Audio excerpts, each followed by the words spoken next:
Hi, you probably clicked this QR code, which brought you here. So let me tell you a little bit about my new cheat sheet.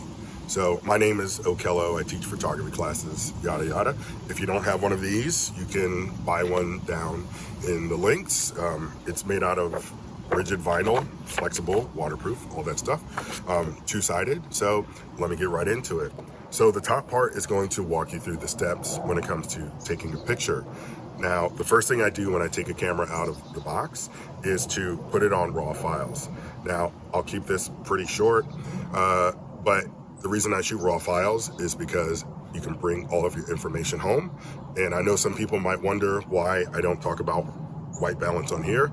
It's because I don't really care about white balance because I shoot auto white balance. And when you shoot raw files, you can do that because you bring all of your info home and then you can make those decisions later. So I shoot auto white balance, but I shoot on raw files. So select raw files, and then you're going to select a single focus point. Now what that means, when you are taking pictures, when you first get your camera, the default will be to have all of your focus points lit up, if I can get it there. So all my focus points are lit up. Now that doesn't mean that everything's in focus.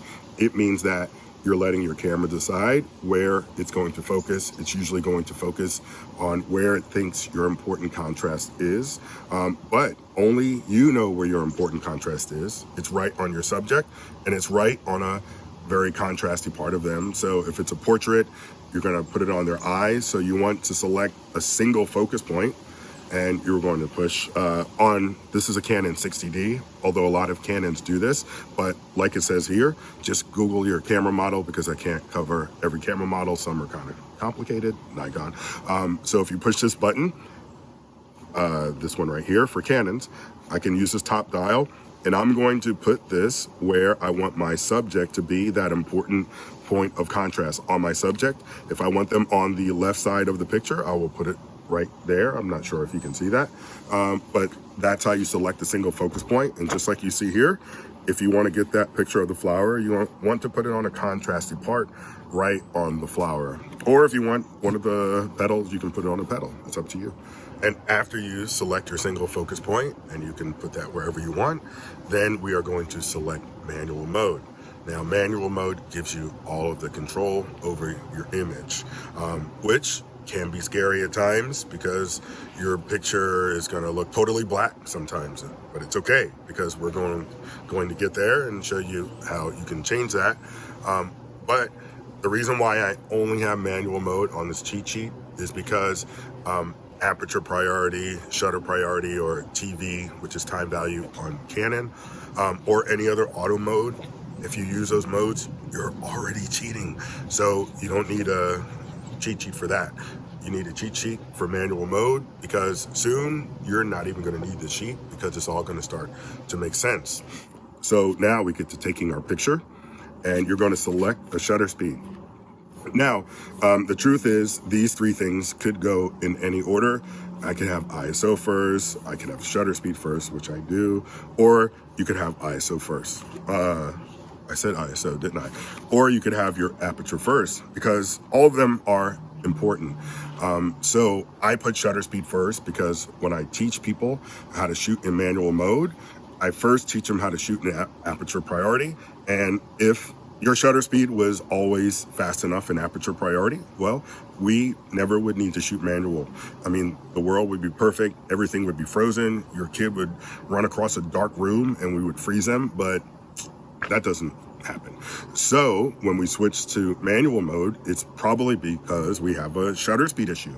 So the first thing I want to do is I want to solve that shutter speed issue, and I want to make my shutter speed fast enough so that we are freezing our motion. Or maybe you want to blur your motion. You want to get that race car streaking by. You can do that as well. So you select your shutter speed, and you'll have a guide down here on which way your shutter speed goes when you change those numbers. So you can refer down to the bottom.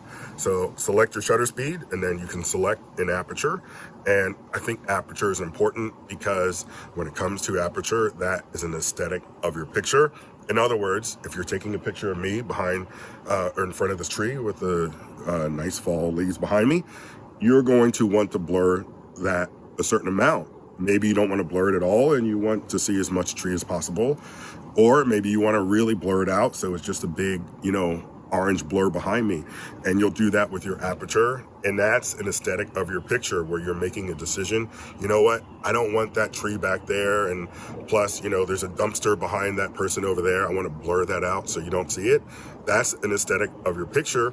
Whereas your ISO, I put that at the bottom because for me, the ISO is not an aesthetic of your picture. Nobody says, ooh, I want this ISO because I want, this amount of noise. Well, we always want less noise. We always want the lowest ISO.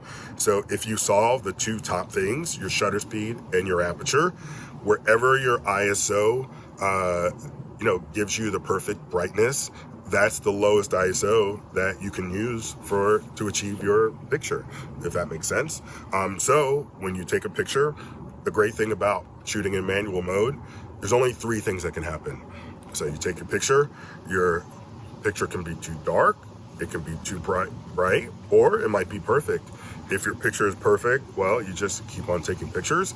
If your picture is too dark, well, we just look here and you can either make your shutter speed slower, your F number higher, or your ISO lower, and vice versa. You take a picture in manual, your picture is, whoa, that's way bright. Then we can make our shutter speed faster, our F number higher, or your ISO lower. So that's one way of using this cheat sheet. Another way is to look at the back of it or front, depending on which one you call which. So now we have our day and night side. And so if I put this in here, so if people are in a panic, they're like, oh my God, it's dark in here. Well, let's look on the dark side, and we're going to we want to probably make our image brighter, because again, you can set your settings wherever you want. But when you take a picture, that's going to tell the story. Is your picture too bright? Is it too dark? Is it perfect? You keep shooting. But if it's too dark, we want to make it brighter. So we're going to stay on the right-hand side here to make that dark image brighter. And I'm starting with that because that's usually the problem. In photography, you always want to make your image brighter. You can make your shutter speed slower. However, you're going to start blurring your image, as you see right here. So maybe you don't want to go too slow. You can make your aperture wider. And the wider you make your aperture, the less you'll have in focus, background and foreground wise, but usually your background. However, it also costs more to do that. Not everyone has an f1.4 lens, which I understand, or you can make your ISO higher. Now, your ISO might not necessarily go this high. I have it at 25,600, which, nowadays, cameras can get there. Back 10 years ago, that wasn't really possible.